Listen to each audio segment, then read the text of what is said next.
Rusia ha podido mantener la guerra en Ucrania durante más de 10 años mientras los ucranianos siguen golpeando sus depósitos de municiones y camiones de suministro. ¿Cómo han podido hacerlo y qué puede aprender la OTAN de eso? Hoy les contaré sobre las tropas ferroviarias rusas y cómo juegan un papel primordial en el sostenimiento de la invasión de Ucrania y el terror contra el pueblo ucraniano. Entonces, ¿quiénes son estas tropas ferroviarias rusas? Mis amigos, mi nombre es Artur Regi y soy un bloguero militar estonio y soldado de reserva. Si te gustan estos videos, puedes convertirte en miembro mensual y comprarme un café, y estaré destrozando los nombres de los miembros mensuales en el olvido con mi pronunciación estonia al final de cada video. Si quisieras ir de Tallinn a Vilnius o de Nueva York a Chicago, ¿qué harías? Probablemente tomarías un avión o conducirías allí. Bueno, no en Rusia. Si estuvieras en Rusia, tomarías un tren para viajar a través de las vastas tierras en Siberia. Para los ciudadanos normales no hay otra forma, y aún más si necesitan transportar algo. Rusia tiene más de 122.000 kilómetros de líneas de ferrocarril y transporta alrededor del 90% de la carga por ferrocarril. Si observamos dónde Rusia tiene sus planes para toda su munición, tanques y cualquier otra cosa que el ejército necesite, generalmente están alrededor de Moscú o en Siberia, por lo que mientras la gente en Rusia necesita los ferrocarriles, el ejército ruso lo necesita mucho más. Cada pieza de equipo y mano de obra que se mueve de Rusia al frente en Ucrania tiene que ser trasladada con trenes, y eso es un gran problema para los rusos. Si estás moviendo todas tus cosas solo a través de ferrocarriles, entonces es extremadamente fácil destruir toda tu logística volando un puente o dañando las líneas de ferrocarril. Es por eso que Rusia tiene entre 25 y 30.000 soldados realizando constantemente la tarea de servicios ferroviarios. Eso es más de 10 brigadas de soldados. Estas tropas protegen los ferrocarriles de sabotajes, construyen nuevas líneas y ayudan a mover equipos en las líneas de ferrocarril en Rusia. Esta unidad tiene una larga historia. Fueron establecidos por primera vez en 1851 por el emperador Nicolás I y fueron la primera unidad de su tipo en el mundo. Las unidades ferroviarias se utilizaron con fines militares para construir un nuevo ferrocarril de 300 kilómetros durante la Guerra Ruso-Turca de 1877 a 1878. Cuando el imperio ruso colapsó, los soviéticos se apresuraron a tomar esas unidades. Las unidades ferroviarias soviéticas se formaron en octubre de 1918 y jugaron un papel importante tanto en la guerra civil como en la Segunda Guerra Mundial. Para 1918, el Ejército Rojo tenía 23 unidades blindadas en sus fuerzas ferroviarias. Para finales de 1919 había 59 y para 1920, 103 unidades. En la Segunda Guerra Mundial fueron vitales para el esfuerzo de guerra de la Unión Soviética. Decenas de miles de soldados sirvieron en sus ferrocarriles y durante la guerra reconstruyeron y construyeron 117.000 kilómetros de ferrocarril. Pero este importante papel no duró para siempre. Después de la Segunda Guerra Mundial, la mayoría de los países del mundo comenzaron a desmantelar sus tropas ferroviarias y en la Unión Soviética su importancia comenzó a disminuir. Cuando la Unión Soviética estaba colapsando en los años 1990 y la mayoría de Europa Oriental fue liberada, el ejército ruso entró en dos guerras sobre Chechenia, una región separatista en el Cáucaso. Durante las dos guerras chechenas, las tropas ferroviarias rusas volvieron a jugar un papel clave. No solo movieron tropas, sino que también protegieron las vías férreas que eran críticas para la logística y comunicación del ejército ruso invasor.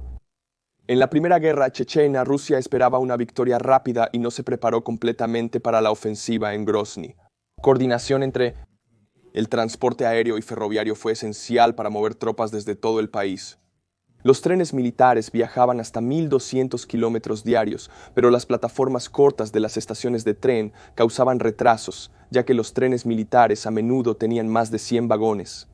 Las fuerzas rusas avanzaron sobre Grozny desde 3 direcciones, pero lo hicieron lentamente y sin coordinación, dando tiempo a los combatientes chechenos para fortalecer sus defensas. Junto a problemas como la escasa inteligencia y la preparación inadecuada para la guerra urbana, esto resultó en enormes bajas rusas. Los chechenos se dieron cuenta rápidamente de lo vulnerable que era la red ferroviaria y comenzaron a destruir puentes y vías que conducían a Chechenia.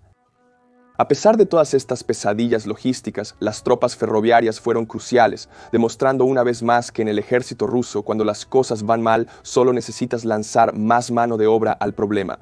Aseguraron trenes que transportaban tropas y suministros, reconstruyeron infraestructuras destruidas y repararon puentes dañados por los rebeldes chechenos, restaurando líneas ferroviarias clave y conexiones de energía.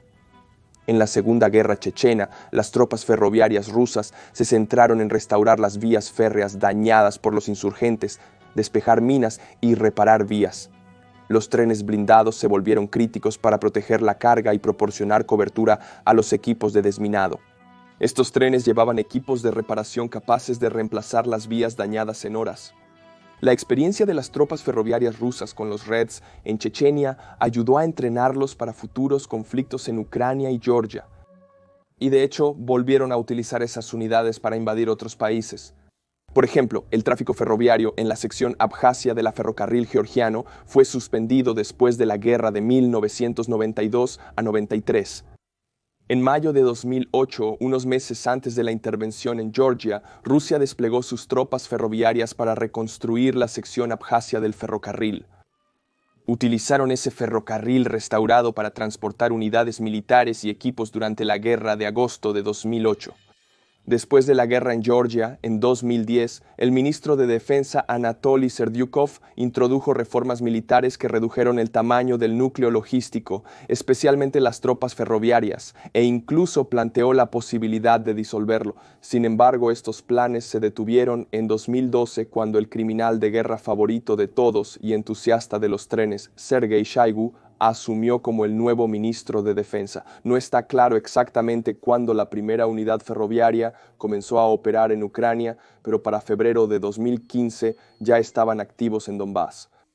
Antes de la invasión a gran escala de Rusia en 2022, las tropas ferroviarias llamaron la atención por la construcción de la línea de ferrocarril Suravka-Millerova, diseñada para conectar las partes ocupadas de Luhansk y Donetsk con Rusia, evitando las áreas controladas por Ucrania.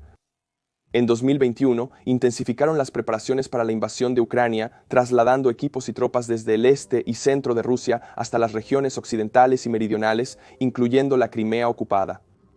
A partir de marzo de 2021, transportaron unidades utilizando más de 200 trenes a Bielorrusia para el ejercicio militar Union Resolve, que resultó ser un calentamiento para la invasión.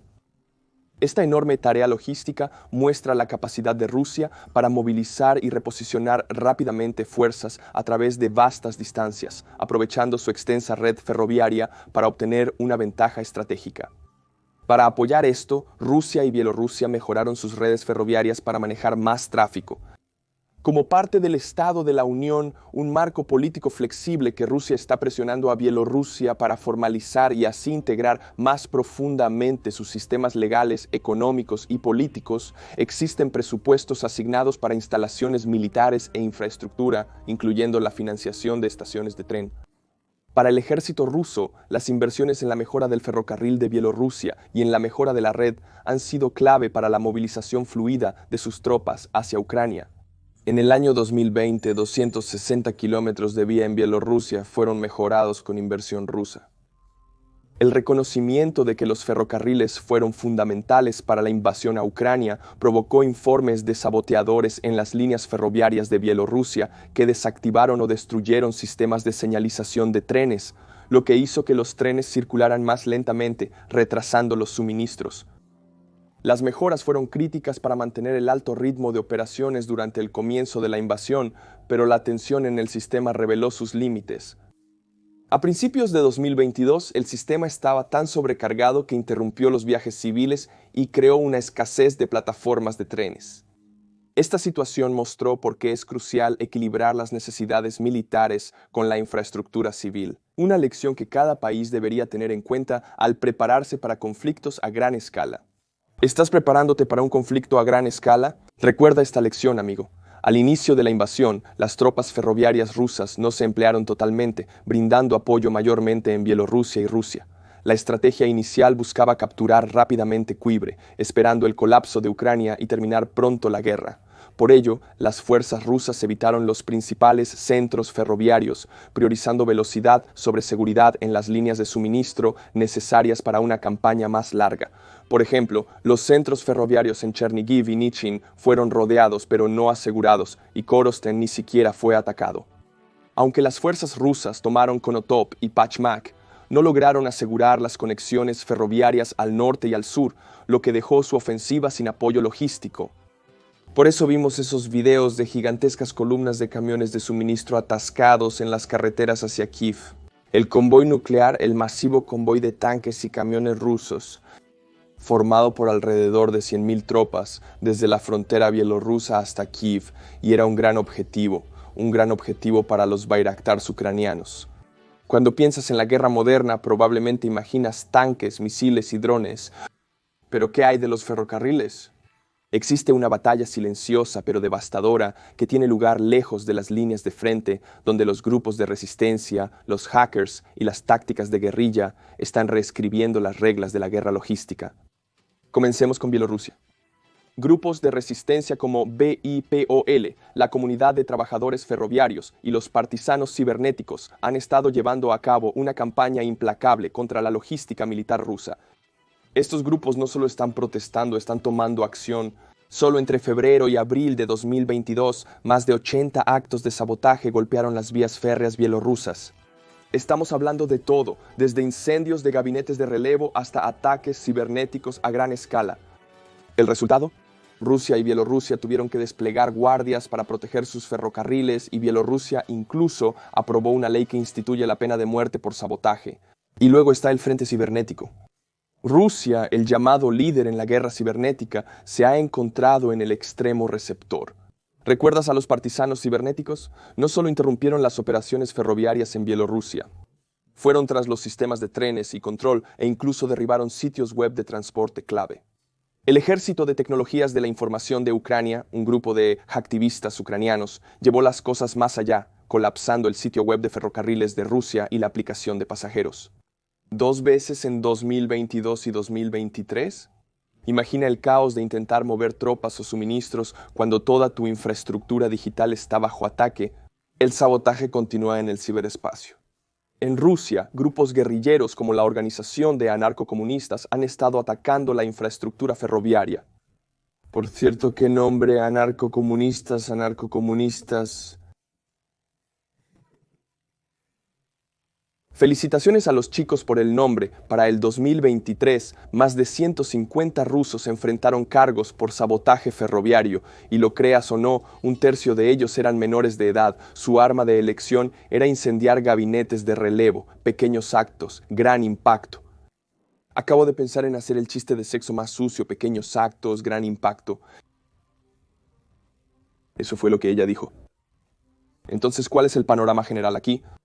La guerra ferroviaria trasciende la resistencia. Es una estrategia.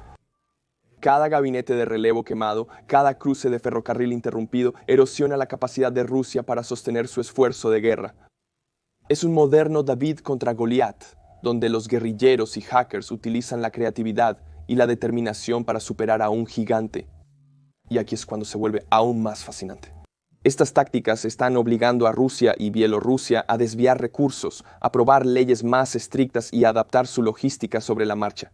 La guerra ferroviaria, aunque no genere titulares, es un campo de batalla crucial en la actualidad. Imagina esto.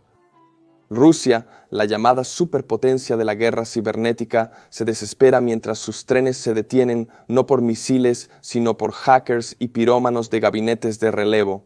En la guerra actual probablemente hayas escuchado sobre tanques, drones y aviones de combate. ¿Pero qué hay de los trenes blindados? Sí, lo escuchaste bien. Los trenes blindados están volviendo al frente, y la razón detrás de esto es tanto sorprendente como estratégica.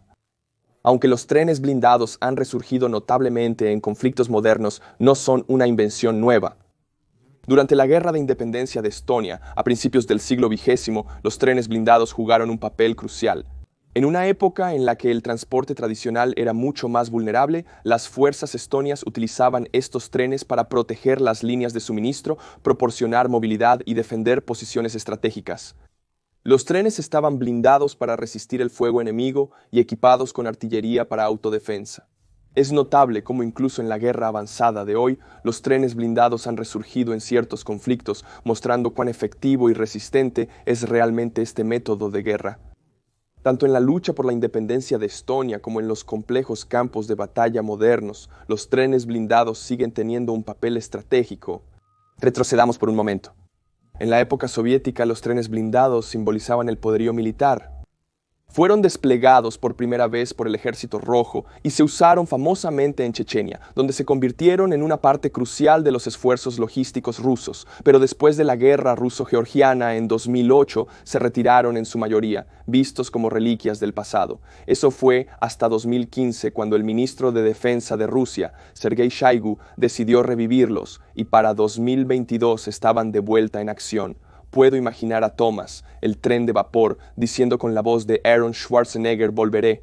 Quiero decir, volvieron justo a tiempo para la invasión de Ucrania. Durante la invasión en 2022, a medida que el ejército ruso avanzaba hacia la región de Zaporizhia, los ataques a su sistema ferroviario se intensificaron. Y fue entonces cuando Rusia desempolvó estos viejos caballos de guerra. Los trenes blindados fueron reintroducidos para proporcionar protección a los trenes de suministros e incluso ayudar con la desminado de las vías. Estos trenes no eran solo vehículos, eran una línea de vida para la logística militar rusa. Pero lo realmente sorprendente, Ucrania no iba a tolerar eso. En mayo de 2022, partisanos ucranianos apuntaron a uno de estos trenes blindados en Melitopol. Lograron volar un tren blindado ruso mientras transportaba soldados y equipo. Los resultados no están claros, no se sabe si el ataque dejó completamente fuera de servicio al tren, pero definitivamente mostró que estos monstruos blindados también eran vulnerables. Entre 2016 y 2022, Rusia tenía 4 trenes blindados en servicio: Terek, Don, Baikal y Amur, pero ahora han aumentado su número a 6 con la adición de Volga y Yenisei.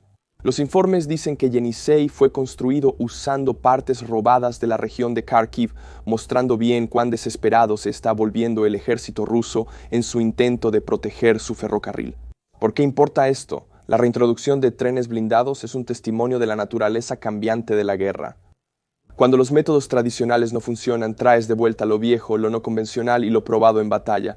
Es un recordatorio de que en tiempos de guerra nada es realmente obsoleto. Tal vez el arco y la flecha. No, nada es obsoleto. Traigan de vuelta el arco y la flecha. Veremos eso en la invasión rusa de Ucrania. Primero vimos las bucankas, ahora están usando scooters eléctricos. Pronto van a usar caballos y arcos y flechas, y como las tácticas de retirada falsa de los mongoles. Volvamos a mayo de 2020. Un importante puente ferroviario cerca de Murmansk, en el extremo norte de Rusia, fue arrasado por una inundación. Durante casi un mes, Murmansk, hogar de uno de los mayores puertos libres de hielo de Rusia, quedó aislado del resto de Rusia por tren. Se implementó una solución temporal rápida, pero las operaciones completas tardaron meses en regresar. Ahora imagina que ese mismo escenario se desarrolla en una parte crítica del ferrocarril transiberiano en medio de la nada.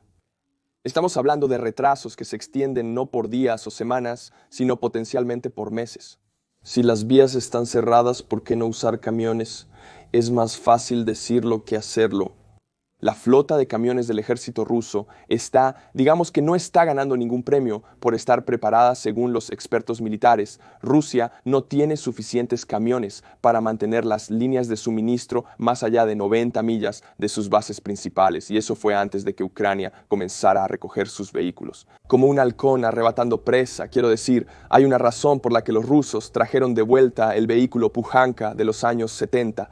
Quiero decir, esta es una furgoneta completa de Scooby-Doo que va a un máximo de 50-40 millas por hora. Hace un ruido gracioso y no está blindada. No, puedes sacar este camión con un solo disparo de una pistola a la ubicación estratégica, y están usando decenas de miles de esos. Rusia tiene tan pocos camiones que han recurrido a poner armaduras improvisadas, árboles, sacos de arena, lo que sea. E incluso comenzaron a depender de camiones comprados en Bielorrusia. Pero aquí está la sorpresa. Ucrania ha estado golpeando fuertemente estos vehículos. Inserta aquí el chiste sexual. Solo quiero hacer tantos chistes sexuales. Quiero decir, Ucrania ha estado destruyendo miles de ellos. Eso ha obligado al ejército ruso a buscar vehículos civiles solo para mantener las cosas en movimiento. Este no es solo un problema ruso, sino parte de su estrategia en Ucrania. Sus principales ofensivas apuntan a las uniones ferroviarias y saltos clave. como en Kupiansk en el norte o Pokrovsk en el sureste. Capturar estos les daría una gran ventaja para cortar las líneas de suministro ucranianas. Rusia usa el ferrocarril para abastecer a sus tropas, pero Ucrania no se queda de brazos cruzados. Y observando, Ucrania ha estado contraatacando fuertemente. Tantos chistes sexuales simplemente quieren suceder. Inserte otro aquí. Ustedes que están viendo, simplemente imaginen uno en lugares como Kursk Oblast. Su contraofensiva no solo ha interrumpido las operaciones ferroviarias rusas, les ha proporcionado una valiosa inteligencia como horarios y rutas de suministro, y no olvidemos que hay operaciones de fuerzas especiales profundamente en territorio ruso, donde las fuerzas ucranianas han apuntado a conexiones ferroviarias para lanzar todo el sistema al caos. Aquí está la gran conclusión. El sistema ferroviario de Rusia es la columna vertebral de su logística militar, pero también es un único punto de fallo. Con cada puente que pierden, cada camión destruido, las grietas se hacen más grandes. ¿Sabes qué más se hace más grande? Está bien, no voy a ir allí. El legado de las tropas ferroviarias de Rusia radica en su capacidad para adaptarse y demostrar su valor desde conflictos dentro de Rusia hasta guerras en el extranjero. Son conocidos como solucionadores de problemas eficientes, efectivos y rápidos. Su participación en la guerra de Ucrania ha consolidado su papel clave en la movilización de tropas rusas. En Ucrania, su experiencia ha sido indispensable, colocando vías para sortear áreas en disputa y asegurando que los suministros lleguen a las líneas del frente. Las tropas ferroviarias de Rusia incluso han revivido los trenes blindados, esas fortalezas sobre ruedas, para proteger sus operaciones logísticas en zonas de combate activas. Pero aquí está el desafío. Mantener este ritmo operativo es un reto. La financiación podría ser significativa, más de 9,5 billones de rublos para la defensa, pero las tropas ferroviarias de Rusia no están exactamente en la cima de esa lista de prioridades. Las ramas de alta tecnología como las fuerzas aeroespaciales y las unidades de misiles estratégicos obtienen la mayor parte de los recursos, dejando a las tropas ferroviarias luchando por las sobras. No es solo financiamiento. La formación y el reclutamiento enfrentan grandes contratiempos. Incluso con competencias de ingeniería llamativas para buscar nuevos talentos, los sectores de tecnología e ingeniería de Rusia han sido vaciados por las sanciones y la fuga de cerebros. Más de 100,000 especialistas huyeron del país cuando comenzó la guerra, dejando vacíos que son difíciles de llenar. ¿Sabes qué más es? Conozco a alguien que puede llenar ese vacío. Las sanciones han golpeado duro. Oh, Dios mío, solo inserta tantos chistes sexuales aquí como sea posible. Las sanciones han golpeado duro. Componentes clave como los cojinetes de cassette para vagones de alta capacidad ya no están disponibles localmente. Para finales de 2022, 10,000 vagones están inactivos debido a la falta de piezas, obligando a Rusia a depender de importaciones más costosas de China y Uzbekistán.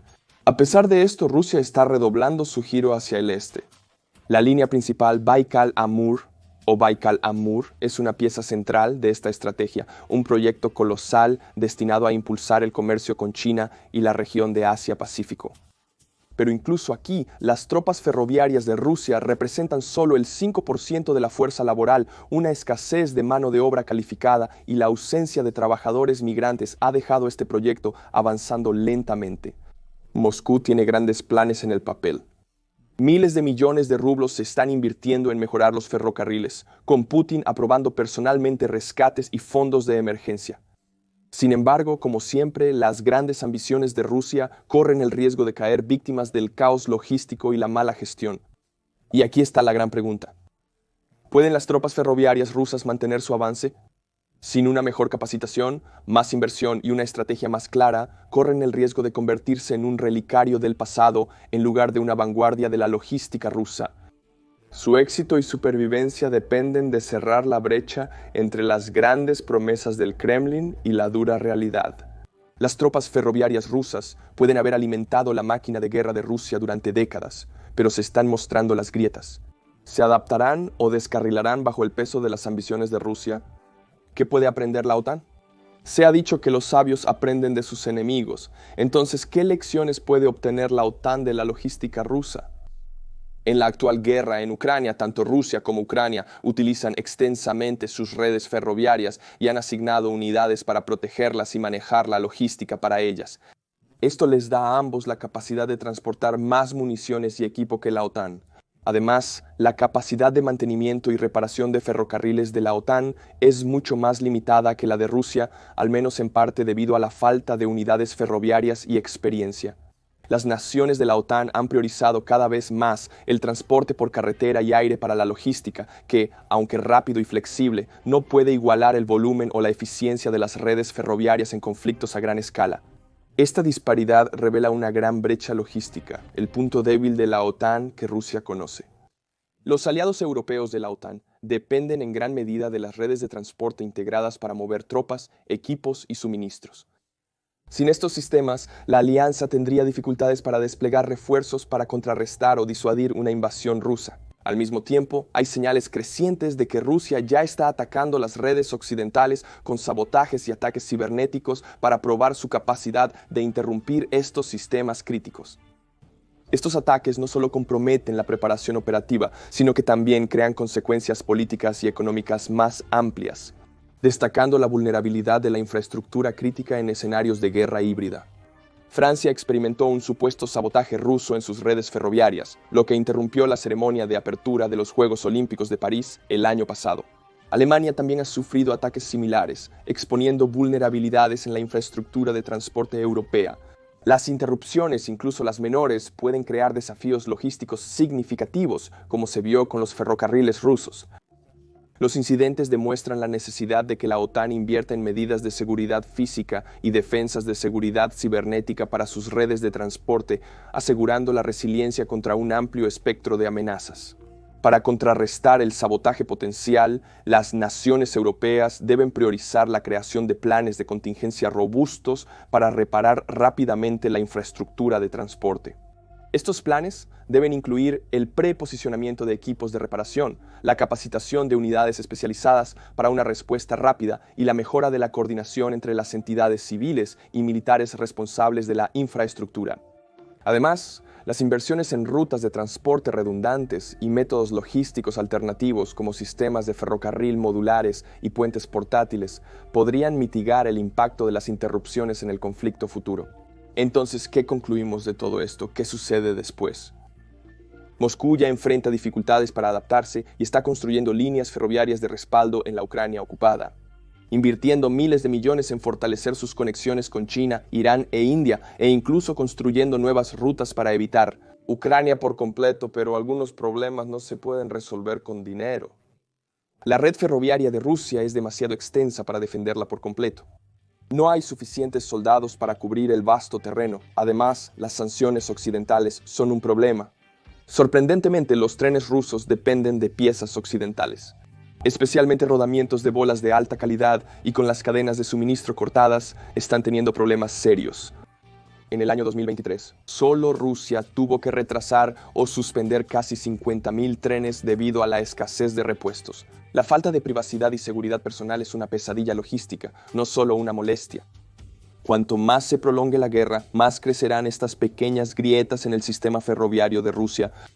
Y si Ucrania mantiene la presión, esas grietas podrían convertirse en un colapso a gran escala. Aquí hay algo en lo que pensar. Los ejércitos occidentales han librado guerras en lugares como Irak y Afganistán sin depender mucho de las redes ferroviarias. Pero Ucrania, eso es una historia completamente diferente. Y si la OTAN alguna vez se encuentra en un conflicto a gran escala con una gran potencia, los mismos problemas podrían tocar a su puerta. Rusia, a pesar de todos sus defectos, todavía tiene algo que la OTAN no tiene: unidades ferroviarias con décadas de experiencia. Y mientras su sistema se resquebraja bajo presión, el de la OTAN ni siquiera está construido para este tipo de pelea. Luego está el corredor de Suwalki, el punto débil entre Polonia y los países bálticos. Si Rusia interrumpe las líneas ferroviarias clave, las fuerzas de la OTAN podrían tener dificultades para mover refuerzos rápidamente. Y seamos realistas, los ferrocarriles europeos no son exactamente el sueño de logística militar más interconectado. Con los ataques a los ferrocarriles convirtiéndose en una parte central del manual de Rusia, ya no se trata solo de mover tropas, se trata de mantener viva la cadena de suministro bajo ataques continuos de un enemigo capaz. Eso es algo que la OTAN nunca ha enfrentado realmente. Entonces, ¿está la OTAN lista para esto o es hora de un replanteamiento serio de nuestra logística? Amigos, estos videos llevan mucho tiempo para hacer, mucha investigación y mucho trabajo de edición, por lo que solo son posibles gracias a los miembros mensuales en Buy Me a Coffee. Y si te gusta este video y otros videos en mi canal, definitivamente suscríbete al canal y conviértete en un miembro mensual y cómprame un café. El enlace está en la descripción. A continuación, hasta mi próximo video, amigos. Y adiós.